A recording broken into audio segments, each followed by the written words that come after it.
Associate Professor of Political Science at Long Island University, and she joins us live now from New York.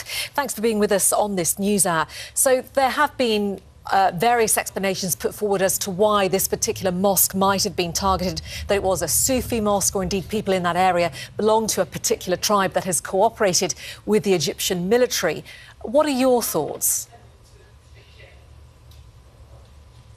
So yes, there is the argument out there that's being circulated that this is in fact a Sufi mosque and that there's ideological reasons. But I think there's more to the story than that, and it's part of the second part of your question of that this belonged to a family or a tribe that was seen as cooperating with the el-sisi regime. Terrorist organizations such as ISIS or Walayat, ISIS offshoot that is in Egypt, or Ansar Bayt al-Maqdis have strategically attacked those that are seen as in collusion with the state. Not just the security apparatus, not just the police and the military, but now they are attacking individuals who are seen to be those cooperating with the state. And so what we're seeing happening today is by virtue of attacking a mosque, a shrine, much like the attacks of the Coptic Church, these terrorist groups, and of course they have yet to claim responsibility for them, seem to be attacking anyone who is in collusion with the state. And so that is leading to a new strategic behavior within this terrorist group, which is they will actually attack all civilians. And to attack a mosque at the height of the congregants coming together on a Friday means that anyone, all civilian populations now are part of the game for this terrorist group. Yeah, it's absolutely horrific. I mean, attacks, of course, have been happening in Sinai for years now. There are various armed groups operating in the region. Why is it that the Egyptian government does struggle to defeat these armed groups?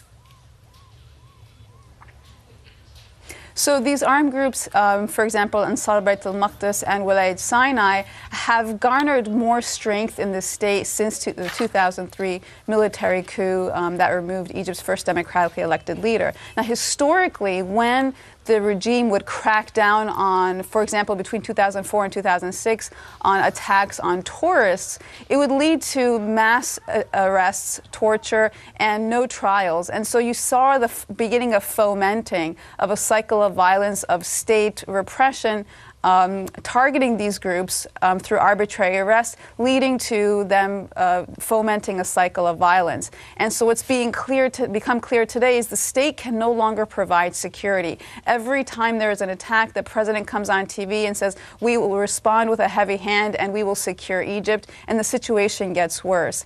And just as he responded today, we are already seeing the beginnings of an aerial bombardment on the area, which is not really clear that it's actually targeting those that caused this, because they have yet to claim responsibility, but it's also leading to a level of uncertainty in society that both the state and terrorist groups are fomenting fear in society. Well, that was going to be my next question. We know that some sort of military operation is underway. It's not absolutely clear what is happening in Sinai, unless you know more than we do right now.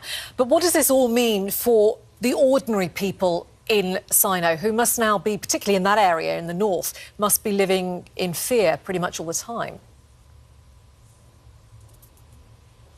So not only are they living in fear and uncertainty, but this is also one of the most underdeveloped places in Egypt. And so what the government needs to do is rethink its counterterrorism strategy and really address the core issues that lead for terrorist groups to come into areas like this, especially when, for example, ISIS is being driven out of Iraq and Syria today. We don't want to see Egypt be the new site for fomenting of terrorism. Really good to get your perspective. That's Dalia Fahmy joining us there from New York. Appreciate your time. Thank you.